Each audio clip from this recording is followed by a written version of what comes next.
Salut à tous, bienvenue dans cette vidéo dans laquelle nous allons vous informer à propos des principales actualités qui ont marqué le monde cette semaine. Commençons ce tour de l'actualité sans plus tarder au Mali, où ce mercredi 19 août 2020, des putschistes de l'armée malienne dénommés le Comité national pour le salut du peuple, CNSP, ont démis Ibrahim Boubacar Keïta de ses fonctions présidentielles.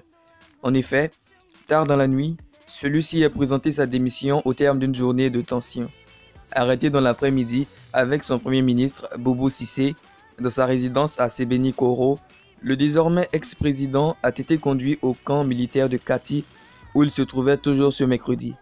Ce coup d'état militaire vient parachever 2 mois de manifestations au Mali sous la houlette de l'opposition regroupée dans le mouvement M5-RFP, mouvement du 5 juin Rassemblement des forces patriotiques.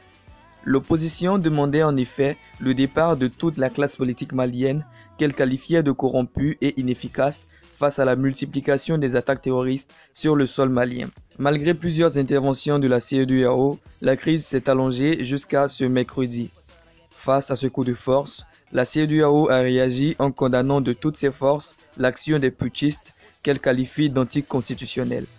Par ailleurs, pour manifester son désaccord avec ces faits, la CEDEAO a imposé un embargo sur l'économie malienne, obligeant tous les pays de l'organisation à fermer leurs frontières et à cesser toute coopération économique avec le Mali. Aussi, la communauté internationale se montre-t-elle opposée à ce putsch et demande le rétablissement de l'ordre institutionnel dans les plus brefs délais au Mali. Elle exige aussi la libération du président Ibeka, de son premier ministre et de toutes les personnalités politiques détenues par l'armée. Quant au CNSP, il se dit favorable à la continuité du fonctionnement de l'État et compte mettre tout en œuvre pour assurer une transition démocratique au Mali en donnant le pouvoir aux civils. Nous suivons avec attention l'évolution de la crise politique au Mali et nous vous donnerons plus de détails la semaine prochaine. En ce qui vous concerne, dites-nous ce que vous pensez de la situation au Mali dans les commentaires. Aux États-Unis, l'on a assisté cette semaine du lundi 17 au jeudi 20 août 2020 à la convention du Parti démocrate américain qui s'est tenue dans l'État de Milwaukee en prélude de l'élection présidentielle américaine du 3 novembre 2020. Fait particulier cette année, cette convention était virtuelle, c'est-à-dire qu'elle s'est tenue en ligne en raison de la Covid-19 qui secoue les États-Unis. Pour vous l'expliquer simplement, les conventions démocrates sont des conventions tenues tous les 4 ans depuis 1832 par le Parti démocrate américain et sont organisées depuis 1852 par le Comité national démocrate qui est l'organisme de gestion du Parti démocrate au niveau national.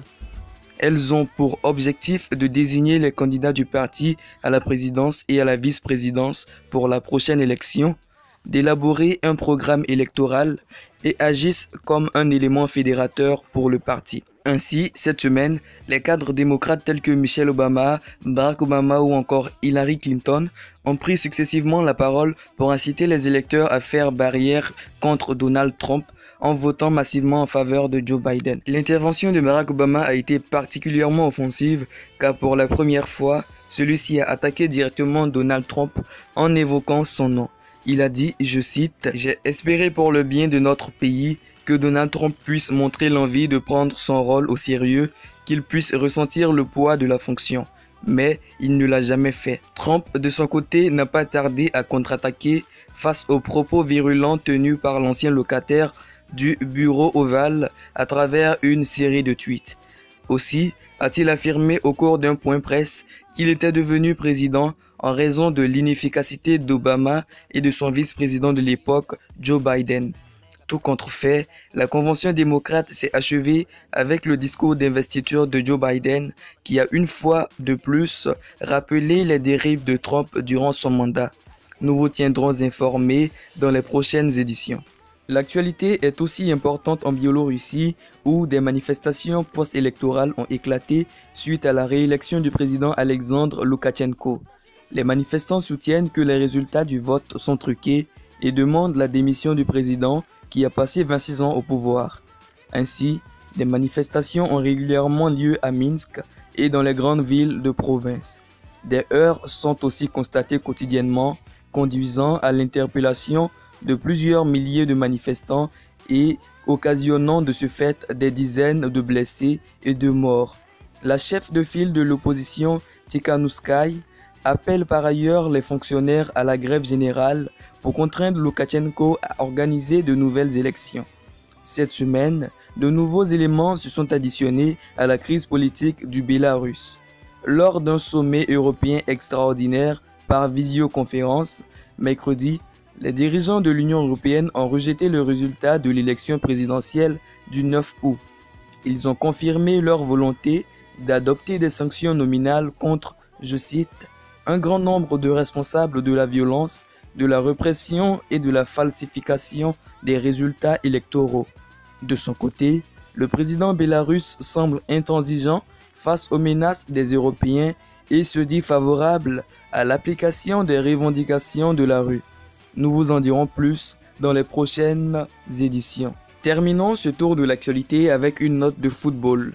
Le FC Barcelone a limogé l'entraîneur Quique Setién 3 jours après l'humiliante défaite 8-2 de son équipe contre le Bayern Munich en Ligue des Champions. Réuni lundi, le comité de direction du FC Barcelone a annoncé que Quique Setién n'est plus l'entraîneur de l'équipe première de football, peut-on lire dans un communiqué publié lundi par le club espagnol. Le club catalan précise qu'il s'agit de la première décision prise concernant la large restructuration de l'équipe première du Barça qui se fera en accord avec l'actuelle direction technique et le nouvel entraîneur qui sera dévoilé dans les prochains jours. Arrivé sur le banc du Barça le 13 janvier dernier, en remplacement d'Ernesto Valverde, Quique Setién, âgé de 61 ans, n'aura été aux commandes de la formation Blaugrana que pendant 25 matchs lors d'une saison tronquée par la pandémie de coronavirus pour un bilan mitigé de 16 victoires, 4 nuls et 5 défaites. Ronald Koeman, ancien joueur du club dans les années 90, est le nouvel entraîneur de Barcelone, remplaçant le licencié Quique Setién. Cela a été annoncé par le club du Barça lui-même, qui a également confirmé que le Néerlandais signera un contrat pour 2 saisons jusqu'en 2022, bien que la deuxième saison soit facultative et soit soumise à l'approbation du président qui succédera à Josep Maria Bartomeu après les élections qui doivent avoir lieu au plus tard en juin 2021. Voilà, je crois que nous avons fait le tour des grandes actualités qui ont marqué le monde cette semaine.